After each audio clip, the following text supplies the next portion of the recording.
Well, hello, boys and girls. It's Friday. Yes, thank Crunchy. It's the 24th of July, 2020. And I must admit, I do feel much better than I did at midnight. Well, first of all, at midnight, I needed the toilet. So up I got and done my business. And sat in the kitchen here for about half an hour. Tracy come down. We had a drink together. She went back to bed. I went to lay or sit in my chair. And I got an awful sickness. You know, when you think you're going to be violently sick. So I got up as quick as you like, made it into the toilet, and boy, projectile vomiting has not seen anything like what happened last night. Well, that wasn't the end of the toilet. No. Plastic toilet seat. Lift one bum cheek up to wipe my posterior, and I heard a crack. When I got up, I looked at the toilet seat and it's cracked. I couldn't believe it. So I've looked on eBay and I've looked on Amazon. Well, I can't believe how much a toilet replacement seat is going to be. It's going to cost me about £34 for a decent one. You can get the cheap ones, but they're not reinforced for a heavy bloke like me. Very disappointing. So, just let me have a quick drink from the great mug that is Gary's Daily Blog. Oh, that is hot. What are we going to start the show with today? I've done the sickness. Oh yes, my claim for the said finger. I spoke to a nice man at the Claims Direct, NHS Claims Direct helpline yesterday. I basically had to explain everything leading up to the accident, everything in between the accident for me coming home yesterday and being told that I would permanently be disfigured like that. One question he asked me at the end, do you blame the hospital? And I said, well, yes and no. I don't blame the doctors and the nurses because they work extremely hard. What I blame is the administrative system. Obviously, somebody doesn't know how to pass communication on to another department. And for that reason, my finger is now disfigured. Oh, they can mend it. Oh, yeah. They can break it. Yeah, break my finger. Well, I don't think so. I've just been through 4 weeks of hell in that horrible swan type, what's it called, brace. And if they put one back on, they're going to break the finger so it will go up. And then they're going to slide a sleeve on to keep it in that position, which they should have done in the first place. Well, that's neither here or there. What's your view on temporary traffic lights? Are they a burden? You know, will they dig the road up for a little bit of pothole that needs filling in? Well, where we live in Selsey, as you come into Selsey, there's a massive left-hand bend. And they decided to put traffic lights out. Now, normally, they give you plenty of notice by the ways of signs. Not this time. So we come trundling along, sticking at the speed limit. I think it's 40 around there. Had to slam on the brakes because there were the lights. And there was a car stopped at the lights. We nearly went into the back of him. Would have been my fault. It wouldn't have been Tracy's fault. It would have been mine because I wasn't driving. But there you go. And do let me know in the comment box your views on that. Another teaser from Tracy.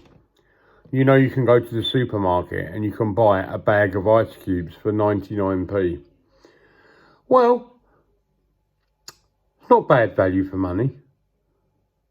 But do you really know what goes into that ice? Is it just water from a tap or is there chemicals? They was giving me a case of the runs, so I stopped taking them or using them. And we devised our own plan. You can get ice cube trays, but they're only piddly little bits of ice. So we have come up with a great idea. We have empty Chinese containers. You know, the ones your Chinese food comes in, the plastic ones with the lids. Well, they have been cleaned out. They are then filled up with water and then I put it in the freezer to freeze.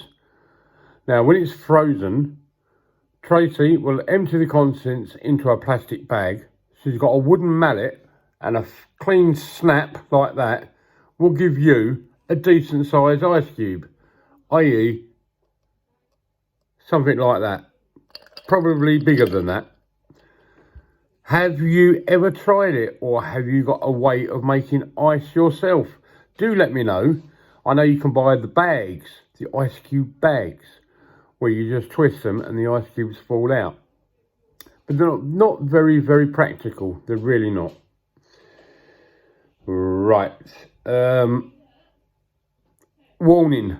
If you like Finder's crispy pancakes, please beware. This did make me laugh. The filling is extremely hot. Tracy found this out by way of burning one of her boom booms. Yep. The filling came out, dropped straight between the middle, and she was screaming. And I said, "What's the matter? Quick, get me a cold cloth." I thought the house was burning down. When she told me, I thought, ooh. I've checked on the packet, it does say the contents of this pancake may be very hot and be cautious. So you can't blame them, because they've actually pre-warned you that the contents of the said fritter, patty, whatever you want to call it, is hot. I said next time, don't be so greedy and don't eat them so fast. Right, well, Siobhan should be going back to college at the beginning of September. Not too early, I hope, because we're going away on the 14th, and I've already said that she can have the week off, because it was cancelled when it was meant to be the 29th of June to the 14th of September because of the COVID-19. I'm sure the college will understand. But she's had no correspondence from the college yet. We're only relying on what good old Boris and the Conservative Party have been telling us. If you know any different, please feel free, as normal, comment down below. Right, our friend Gavin from Gav Out and About. He's still ill. He's still got an ear infection through raking around in his ear hole with the arm of his glasses. Now, the spray that he was on didn't work. His mother looked in his ear and he had horrible green pus coming out. I know. Well, me and Joey joked and said, that wasn't green pus, that was your brains coming out of your ear. I don't think he took it too kindly. He rang the doctors back up, and apparently they said, you shouldn't have been on the spray, you needed tablets. So he's had tablets for 2 or 3 days, and he's still not with it. I mean, he's improving in the afternoons, but in the morning he's very, very sluggish. So he's been laying in his pit, or the armchair, sleeping, or watching Loose Women. So hopefully, on Monday, Gav and About will be back. If you want some thrill-seeking fun this weekend, go and have a look at Theme Park World. They've got some new blogs. They've recently been in the Netherlands, and they're now in Germany. Excuse me. They've got some GoPro footage of them actually going round on these rides. Whoa! There's no way that you get me on some of these rides. When you actually see the footage, I think you will think twice. Oh yes, I've got one more exciting thing. Have you got a Lidl's near you? Have you? Well, they have got an event coming up. I don't know if you can see this. This is the Lidl Weekly. And the big 99p event. It's running, okay, from the 30th of July until the 5th of August. Now, when it's gone, it's gone. I'm not going to advertise everything, but I'm just going to hold up the leaflet and let you have a quick look at some of the things they've got on sale that week. Right, that's it. You're going to have to go yourself and have a look. I'm shutting the pages down. So, have you got any plans for the weekend? Do let me know. We're not doing anything this weekend. We might get in the garden and actually do something constructive. Then again, we might just do a gabbing and have the whole of the week off. Right, whatever you're doing, you know the rule. Be safe, take care, and I'll see you tomorrow morning. Ta-ra.